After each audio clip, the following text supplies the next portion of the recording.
ان لوگوں کو قبرستان کی مٹی تاکہ ان کے پاؤں کو یا ان کو جوتوں کو نہ لگنے پائے۔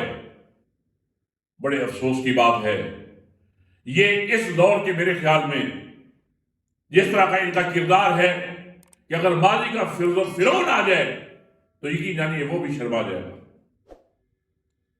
کہ یہ کس طرح کے فرعون ہیں کہ ایسی جگہ جہاں عبرت کا مقام ہے، قبرستان میں ہمارے جیسے چلتے پھرتے انسان، ہم سے سپیریئر لوگ وہ قبروں میں جا بسے ہیں، ان قریب ہم نے بھی قبروں میں چلے جانا ہے۔ اس عبرت کی جگہ پہ اس طرح کے کرتوت اور اس طرح ان کی حرکتیں، یہ ان کے لیے میرے خیال میں سوائے اتنا کہہ سکتے ہیں کہ انا للہ و انا راجعون، کہ انہوں نے کوئی ایسے کرتوت کیے ہیں کہ اللہ نے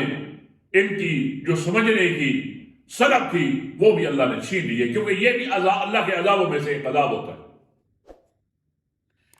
ایک اور گزارش کرتا چلوں مولانا طارق علی صاحب کے حوالے سے،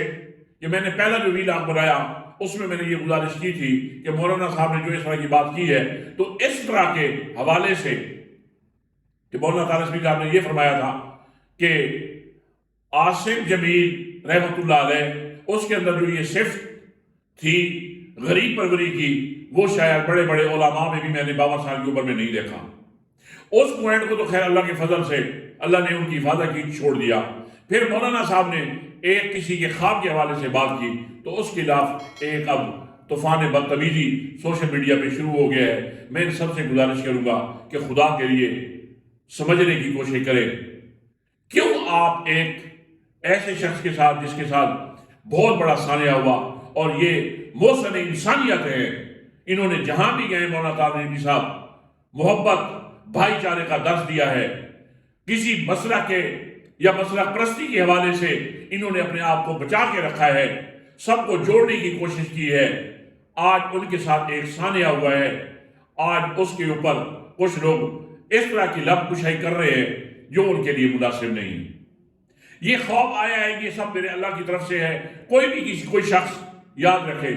وہ صاحب شعور ہو، باسمجھ ہو، وہ خواب میں غلط بیانی نہیں کرتا، کیونکہ خواب جو ہے یہ اللہ کی طرف سے ہوتے ہیں، اور اللہ کہ اس خواب میں اگر کوئی رد و بدل کرتا ہے یا اس میں کوئی اضافہ کرتا ہے یا اس میں کمی بیشی کرتا ہے تو وہ اللہ کے اوپر بلیم لگانے کے مترادف ہے۔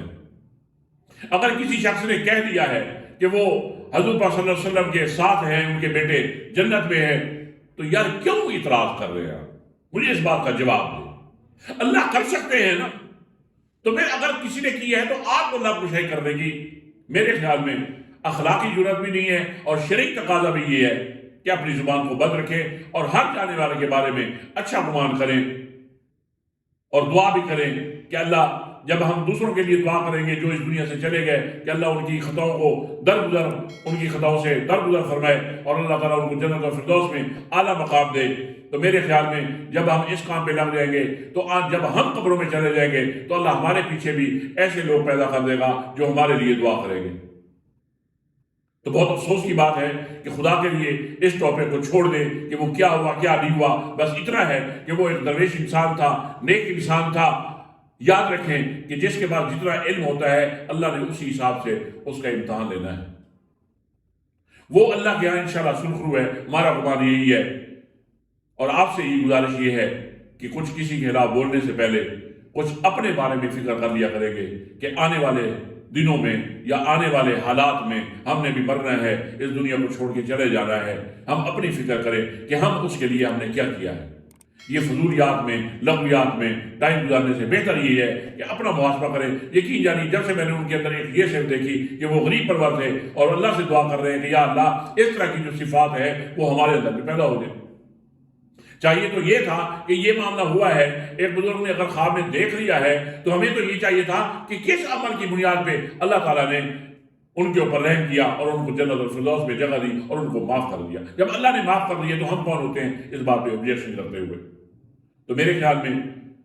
آپ لوگوں کو یہ بات سمجھ آ گئی ہوگی کہ ہم اپنی عاقبت کی فکر کریں۔ اللہ تعالیٰ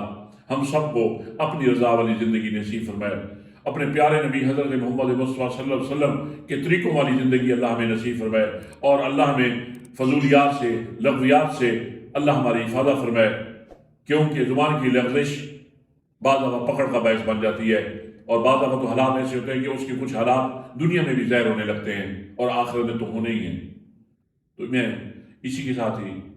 آپ لوگوں سے اجازت چاہتا ہوں۔ السلام علیکم ورحمۃ اللہ وبرکاتہ۔